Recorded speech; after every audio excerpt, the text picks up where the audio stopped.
ಇವಾಗ ನೋಡ್ರಿ ಟೈಮ್ 5 ಗಂಟೆ ಆಗೈತಿ. ಈಗ ಜಲ್ದಿನೇ ಎದ್ದುಬಿಟ್ಟೆ ನಾನು. ಎದ್ದು ಸ್ವಲ್ಪ ಇದು ಮೆಹಂದಿ ಹಚ್ಕೊಂಡಿದ್ನಲ್ಲ ರೀ, ಕೈ ತೊಗೊಂಡಿದ್ದಾನೆ. ಎಷ್ಟು ಕೆಂಪಾಗೈತೆ ನೋಡ್ರಿ ಇದು. ಹೌದೇನು ರೀ? ಇದು ಹಿಬಾ ಮೆಹಂದಿ ಹಂಗೆ ನೋಡ್ರಿ, ಇದು ಭಾಳ ಕೆಂಪು ಇರ್ತೈತೆ ರೀ ಇದು. ಈಗೇನು ಮಾಡ್ತೀನಿ ಅಂತ ಹೇಳಿದ್ರೆ ಎಲ್ಲ ಅಂಗಳ ಕಸ ಹೊಡಿತೀನಿ. ಅಲ್ಲಿ ನೀರಿಟ್ಟೀನಿ. ಅಂಗಳ ಕಸ ಹೊಡೆದು ಗ್ಯಾಸ್ ಕಟ್ಟೋದನ್ನೆಲ್ಲ ತೊಳೆದು ಸ್ನಾನ ಮಾಡಿ ಶಿರ್ಕುಂಬ ಮಾಡೋಕೆ ಇಡ್ತೀನಿ ರೀ. ಲಗು ಟ್ರೈನ್ ಹೊಂಟ್ತಾರೆ. ಇವಾಗ ನಂದಂತರ ಸ್ನಾನ ಆಯ್ತು. ಈಗ ಶಿರ್ಕುಂಬ ಮಾಡೋಕೆ ಸ್ಟಾರ್ಟ್ ಮಾಡೋಣ. ಶಿರ್ಕುಂಬನ ನಾನು ಒಂದು 2 ದಿನ ಮುಂಚೆನೇ ಮಾಡ್ಬೇಕಂತ ಮಾಡಿದ್ದೆ. ಯಾಕಂದ್ರೆ ರೆಸಿಪಿ ತೊಗೊಂಡು ಮಾಡಿದರೆ ಯಾರು ಮಾಡೋರಿದ್ರಂದ್ರೆ ಮಾಡ್ಕೊತಾರೆ ಅಂಥೇಳಿ. ಆದರೆ ಏನಪ್ಪ ಅಂತ ಹೇಳಿದ್ರೆ ಯಾವ ಹಬ್ಬದಾಗ ಯಾವ ಅಡುಗೆ ಮಾಡಿದ್ರೆ ಟೇಸ್ಟ್ ಆಗ್ತೈತಿ ಆವಾಗ ಮಾಡಿದ್ರೆ ಅದು ಭಾಳ ರುಚಿ ಆಗ್ತೈತಿ. ಸೊ ಹಂಗಾಗಿ ನಾನು ಮಾಡಲಿಲ್ಲ. ರಂಜಾನ್ ಹಬ್ಬದ ದಿನ ಮಾಡಿದ್ರೆ ಆಯ್ತು ಅಂತಂದು ಹೇಳಿ ಇವಾಗ ಮಾಡೋಕ್ಕೆ ಸ್ಟಾರ್ಟ್ ಮಾಡ್ತೀನಿ. ರೆಸಿಪಿ ಸಮೇತ ಮಾಡ್ತೀನಿ. ನಾನು ನೋಡ್ರಿ ಈಗ ಶಿರ್ಕುಂಬ ಮಾಡೋಕೆ ಈ ಗುಂಡಿ ತೊಗೊಂಡಿನಿ. ನಾನು ಪ್ರತಿ ಸಲ ನಾನು ಇದ್ರೊಳಗೆ ಮಾಡ್ತೀನಿ. ಈಗ ಫಸ್ಟ್ ಅದ್ರೊಳಗೆ ಸ್ವಲ್ಪ ನೀರು ಹಾಕಿ ಕುದಿಯೋಕೆ ಇಟ್ಟೀನಿ. ಯಾಕಂದ್ರೆ ಮೊನ್ನೆ ಖಾರ ಮಾಡಿದ್ದೆ ಇದ್ರೊಳಗೆ, ತತ್ತಿ ಸಾರು ಮಾಡಿದ್ನಲ್ರಿ. ಈ ಹಾಲು ಹಾಕಿದ ತಕ್ಷಣ ಹೊಡಿಬಾರ್ದು ಅಂತಂದು ಹೇಳೋಕೆ ಫಸ್ಟ್ ನಾವು ಬಿಸಿನೀರನ್ನು ಕುದಿಸ್ಕೊಂಡು ಅದನ್ನೆಲ್ಲ ಚೆಲ್ಲಿ ಆ ಬಳಿಕ ಹಾಲು ಹಾಕಿ ಕುದಿಸ್ಕೋಬೇಕು. ಸೊ ಹಂಗಾಗಿ ಈಗ ನಾನು ಬಿಸಿನೀರು ಕುದಿಯೋಕೆ ಇಟ್ಟೀನಿ. ನೀವೇನಾದ್ರೂ ಸ್ವೀಟ್ ಮಾಡಿ ಡಬ್ರಿ ಇತ್ತಂದ್ರೆ ನೀವೇನು ಈ ಥರ ಎಲ್ಲ ಮಾಡೋದು ಬೇಡ. ನಾನು ಮಾಡೋದು ಇದ್ರೊಳಗೆ ಮಾಡ್ತಿರ್ತೀನಲ್ಲ. ಸೊ ಹಂಗಾಗಿ ಈಗ ಅದು ಖಾರ ಎಲ್ಲ ಹೋಗಲಿ ಅಂತೇಳಿ ಬಿಸಿನೀರು ಕಾಯಕ್ಕಿಟ್ಟೀನಿ. ಇವಾಗ ನಾನು 2 ಲೀಟ್ರ್ ಹಾಲಿಂದ ಶಿರ್ಕುಂಬ ಮಾಡತ್ತೀನಿ. ನೀವು ಬೇಕಂದ್ರೆ ಮನೆಯೊಳಗೆ ಇರ್ತಾವಲ್ರಿ ಹಾಲು, ಅವನ್ನಾದ್ರೂ ತೊಗೊಂಡು ಮಾಡ್ಬೋದು. ಇಲ್ಲ ಪಾಕೆಟ್ ತರಿಸಿ ಮಾಡೋರು ಯಾವುದಾದ್ರೂ ಪಾಕೆಟ್ ತರಿಸಿನೂ ಮಾಡ್ಬೋದು. ನಾ ಇಲ್ಲಿ ದೊಡ್ಡ ಹಾಲು ತೊಗೊಂಡಿನಿ. ಯಾಕಂದ್ರೆ ಸ್ವಲ್ಪ ಮಂದಗಿರ್ತಾವೆ ಹಾಲು, ಇವು ಚಲೋ ಆಗ್ತಾವೆ ಅಂತೇಳಿ ಇದನ್ನು ತೊಗೊಂಬಂದೆ ನಾನೀಗ. ಈ ಹಾಲಿಲ್ಲ ಶಿರ್ಕುಂಬ ಮಾಡೋದು. ಇವಾಗ ನೀರು ಕುದಿಯಕತ್ತಿದ್ವು. ಗ್ಯಾಸ್ ಬಂದ್ ಮಾಡ್ಕೊಂಡು ಇದನ್ನು ಕ್ಲೀನಾಗಿ ಹೋಗಿ ತೊಳ್ಕೊಂಬರೋಣ. ಇವಾಗ ಹೋಗಿ ಕ್ಲೀನಾಗಿ ಗುಂಡಿ ತೊಳ್ಕೊಂಬಂದೆ. ಈಗ ಹಾಲಿನ ಪ್ಯಾಕೆಟು ಅಷ್ಟು ಈಗ ಹರಿದು ಇದ್ರೊಳಗೆ ಹಾಕೀನಿ. ಈಗ ಇದನ್ನು ಕುದಿಯೋಕೆ ಇಡೋಣ್ರಿ ಹಾಲು. ಅದ್ರ ಮ್ಯಾಲೊಂದು ಪ್ಲೇಟ್ ಮುಚ್ಚಿಬಿಡೋಣ, ಅಂದ್ರೆ ಹಾಲು ಜಲ್ದಿ ಕುದಿತಾವೆ. ಈಗ ಶಾವಿಗೆ ನೋಡ್ರಿ ನಾನು ಯಾವ ತೊಗೊಂಡಿನಿ ಅಂತ ಹೇಳಿದ್ರೆ ಮಾರ್ಕೆಟ್ ಒಳಗೆ ಸಿಗ್ತಾವ್ರಿ ಇವು. ಶಿರ್ಕುಂಬ ಮಾಡೋ ಶಾವಿಗೆ ಕೊಡ್ರಿ ಅಂದ್ರೆ ಕೊಡ್ತಾರೆ. ನಾವು ಮೊನ್ನೆ ಹುಬ್ಳಿಗೆ ಹೋದಾಗ ತೊಗೊಂಬಂದಿದ್ದೀವನ್ನ. ಈ ಥರ ಸಿಂಬಿಗೂ ಇರ್ತಾವ್ರಿ ಶಾವಿಗೆ, ಭಾಳ ತೆಳ್ಳಗಿರ್ತಾವ್ರಿ ಅವು.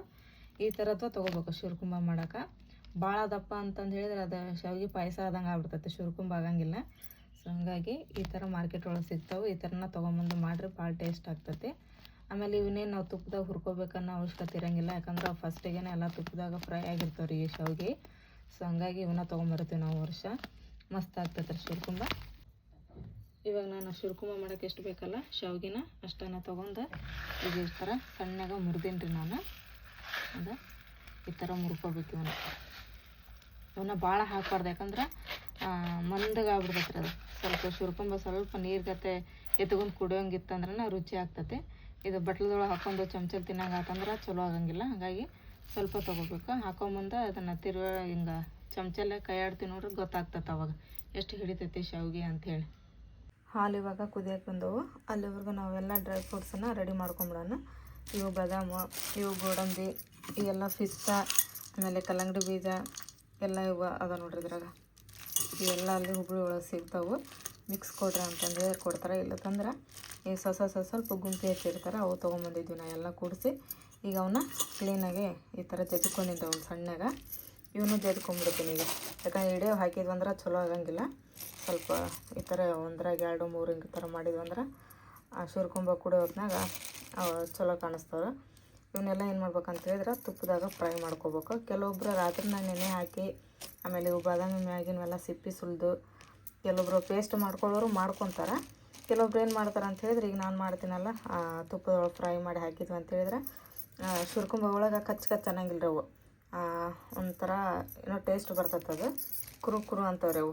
ಹಾಗಾಗಿ ನಾನು ತುಪ್ಪದೊಳಗೆ ಫ್ರೈ ಮಾಡಿ ಹಾಕಿಬಿಡ್ತೀನಿ. ನಾನು ಇವ್ನ ನೆನೆಗೇನೆ ಇಡೋಂಗಿಲ್ಲ, ನೀವೇನು ಜಜ್ಕೊತೀನಿ. ಹಾಲು ಕುದ್ದದು. ಈಗ ಅದಕ್ಕೆ ಸ್ವಲ್ಪ ನೀರು ಹಾಕೀನಿ. ಯಾಕಂದ್ರೆ ಫುಲ್ ಹಾಲೊಳಗೆ ಅಂದ್ರೂ ಚಲೋ ಆಗಂಗಿಲ್ಲ ಅದು. ಹಾಗಾಗಿ ಸ್ವಲ್ಪ ನೀರು ಹಾಕೀನಿ.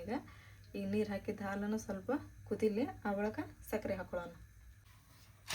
ಈಗೆಲ್ಲ ಡ್ರೈ ಫ್ರೂಟ್ಸ್ ಈ ಥರ ನಾನು ಜಜ್ಕೊಂಡು ನೋಡ್ರಿ ಸಣ್ಣಗೆ. ಅವು ಇಡೇ ಹಾಕಿದ್ನಂದ್ರೆ ಚಲೋ ಆಗಿಲ್ಲ ಅಂತೇಳಿ ಈ ಥರ ನಾವು ಜಜ್ಜಿನ ಹಾಕ್ತೀವಿ. ಆಮೇಲೆ ಇಲ್ಲಿ ದ್ರಾಕ್ಷಿ ತೊಗೊಂಡಿನಿ. ಇವನು ತುಪ್ಪದಾಗ ಫ್ರೈ ಮಾಡಿನ ಹಾಕ್ತೀನಿ. ಇವನೇನು ಭಾಳ ಹಾಕಂಗಿಲ್ಲ, ನಾನು ಸ್ವಲ್ಪ ಹಾಕ್ತೀನಿ ರೀ. ಇವಾಗ ಹಾಲು ಕುದಿಯಾಕತ್ತಿದ್ದು ಇದು ಸಕ್ಕರೆನ ಹಾಕ್ಕೊಳ್ಳೋಣ. ಸಕ್ಕರೆ ನಿಮ್ಗೆ ನೀವು ಎಷ್ಟು ಸ್ವೀಟ್ ತಿಂತೀರಲ್ಲ ಅಷ್ಟು ಸಕ್ಕರೆನ ಹಾಕೋಬೋದು. ಅದಕ್ಕೇನು ಸಕ್ಕರೆ ಇಷ್ಟ ಅಂತೇನಿಲ್ಲ.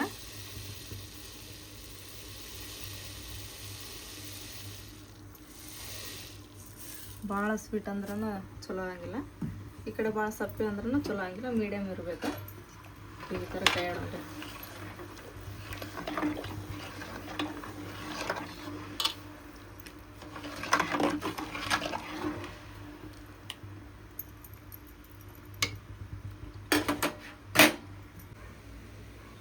ಈಗ ಒಂದು ಸೈಡ್ ನಾನು ತುಪ್ಪನ ಕಾಯಕ್ಕೆ ಇಟ್ಟೀನಿ, ಯಾಕಂದರೆ ಎಲ್ಲ ಡ್ರೈ ಫ್ರೂಟ್ಸನ್ನ ಫ್ರೈ ಮಾಡ್ಕೊಂಬಿಡನ್ರಿ. ಇದು ಸ್ವಲ್ಪ ತುಪ್ಪ ಕರಗಿತ್ತು ಅಂತ ಹೇಳಿದ್ರೆ ಫಸ್ಟ್ ಇವೇನದವಲ್ರಿ ಗೋಡಂಬಿ, ಬಾದಾಮು, ಪಿಸ್ತಾ, ಕಲ್ಲಂಗಡಿ ಬೀಜ ಇವನ್ನೆಲ್ಲ ಹಾಕಿ ಫ್ರೈ ಮಾಡ್ಕೊತೀನಿ. ಲಾಸ್ಟಿಗೆ ಒಂದು ದ್ರಾಕ್ಷಿ ಹಾಕ್ತೀನಿ, ಯಾಕಂದ್ರೆ ದ್ರಾಕ್ಷಿ ಲಘುನ ಹೊತ್ತಿ ಬಿಡ್ತಾವ್ರಿ ಅವು. ಯಾಕಂದ್ರೆ ಸ್ವಲ್ಪ ಲೇಟ್ ಆಗ್ತಾವಲ್ಲ, ಕೆಂಪು ಆಗಂಗೆ ಸ್ವಲ್ಪ ಫ್ರೈ ಮಾಡ್ಕೊಬೇಕು ಇವನ್ನ.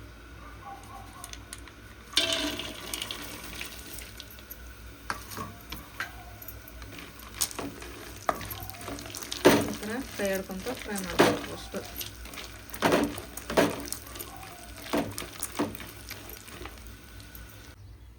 ಎಲ್ಲ ಡ್ರೈ ಫ್ರೂಟ್ಸನ್ನು ಈಗ ನಾನು ಫ್ರೈ ಮಾಡ್ಕೊಂಡೆ. ಆಮೇಲೆ ಇಲ್ಲಿ ಸಕ್ಕರೆನ ಕರಗಿತ್ತು.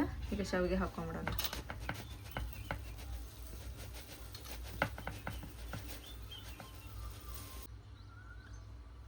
ಶಾವಿಗೆ ಹಾಕಿದ್ಮೇಲೆ ಈ ಥರ ಭಾಳ ಕುದಿಬೇಕ್ರಿ ಅವು ಶಾವಿಗೆ, ಯಾಕಂದ್ರೆ ಚಲೋ ಅನ್ನಿಸ್ತತ್ರಿ. ಈಗ ಅದು ಶಾವಿಗೆ ಕುದಿ ಆತತ್ತಲ್ಲ, ಇವೇನು ಡ್ರೈ ಫ್ರೂಟ್ಸ್ ನಾನು ಫ್ರೈ ಮಾಡ್ಕೊಂಡು ಇಟ್ಕೊಂಡಿನಲ್ಲ ಅದ್ರೊಳಗೆ ಹಾಕ್ಬಿಡ್ತೇನೆ ರೀ. ಇವು ಸ್ವಲ್ಪ ಹೊತ್ತು ಅದ್ರೊಳಗೆ ಕುದಿಲಿ.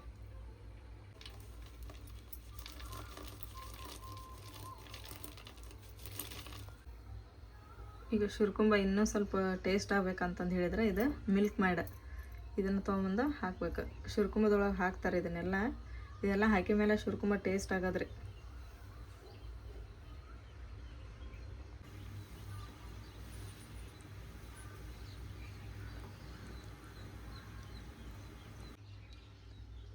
ಈಗ ಕುದಿಯಾಗತ್ತೈತಲ್ರಿ ಶಿರ್ಕುಂಬ. ಇದು ಶಿರ್ಕುಂಬ ಅಂತ ಈಗ ಪರ್ಫೆಕ್ಟಾಗಿ ರೆಡಿ ಆಯ್ತು. ಇದು ಸ್ವಲ್ಪ ಏನಪ್ಪ ಅಂತ ಹೇಳಿದ್ರೆ ವೆನಿಲಾ ಎಸೆನ್ಸ್ ಹಾಕನ್ರಿ. ಇದನ್ನು ಹಾಕಿದ್ಮೇಲೆ ಐಸ್ ಕ್ರೀಮ್ ಫ್ಲೇವರ್ ಬರ್ತೈತೆ ರೀ. ಇದು ಶಿರ್ಕುಂಬ ಮಕ್ಳಿಗೆ ಕುಡಿಯೋ ಮುಂದೆ ಐಸ್ ಕ್ರೀಮ್ ತಿನ್ನಾಗತ್ತೇನು ಅನ್ನಿಸ್ಬೇಕು, ಹಂಗೆ ಅನಿಸ್ತೈತೆ ರೀ. ಅದಕ್ಕೆ ಇದನ್ನು ಒಂದು 2 ಹನಿ ಹಾಕಿಬಿಡನ್ರಿ.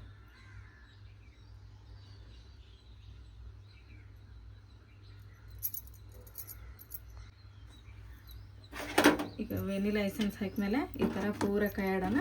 ಕೈಯಾಡಿ ಒಂದು 5 ನಿಮಿಷ ಕುದೀತು ಅಂತ ಹೇಳಿದ್ರೆ ಶಿರ್ಕುಂಬ ರೆಡಿ ಆಯ್ತು ನೋಡಿರಿ.